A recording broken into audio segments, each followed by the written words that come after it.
بحيث انت تفصل من الروتين اللي انت متعود عليه وتجدد الروتين بتاعك، بحيث انك تبدأ يومك كده بطاقة وبشغف اكتر من الايام العادية.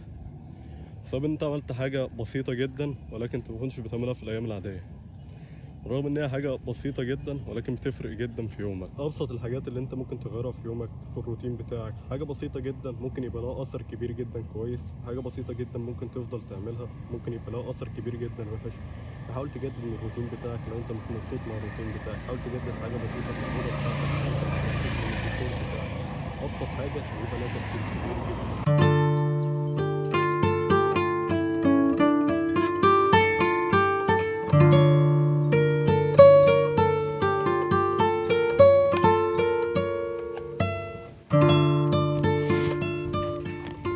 اوكي، تكملة لسلسلة التغييرات، النهاردة قررت اعمل حاجة ما عملتهاش بقالي كتير جدا، وهي ان انا اتفرج على الفيلم. بقالي كتير جدا ما اتفرجتش على افلام، فكرت النهاردة ان انا اتفرج على فيلم.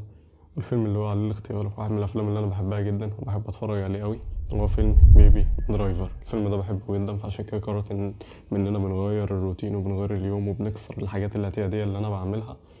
فليه ما نتفرجش على فيلم النهاردة؟ عشان كده اتفرج على الفيلم ده.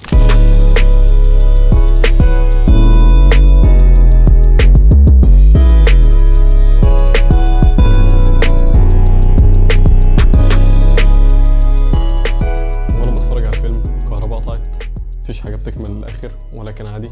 الواحد النهاردة بدأ بداية كويسة جدا اليوم، بدأ بداية مختلفة، كسر الروتين بتاع كل يوم، كسر الروتين بحاجة بسيطة جدا. فدي نصيحة لأي حد، لازم تكسر الروتين بتاعك مهما كان الروتين بتاعك حلو، مهما كنت ماشي عليه بقالك كتير لازم تكسر الروتين بتاعك وما تجيش على نفسك. اكسر الروتين بتاعك بحاجات بسيطة، مش بقولك تغير الروتين بتاعك كله، ولكن من فترة للتانية لازم تغير الروتين بتاعك، بسبب ان بيديك شعور كويس جدا. بتغير الروتين بتاعك فبالتالي ترجع تشتغل تاني، بيبقى عندك شغف. يعني انا بعد ما غيرت الروتين بتاع النهارده انا عندي شغف جبار ان انا ارجع اشتغل تاني. الواحد عنده قابليه ان هو يرجع يعمل حاجه، يصور تاني، يedit تاني، يعمل حاجات كتير جدا، في افكار كتير جدا بعد ما انت بترجع تشتغل بتجيلك. فنصيحه لاي حد، لازم تجرب انك تغير الروتين بتاعك في اي وقت من الاوقات. لازم من فتره للتانيه تغير الروتين بتاعك.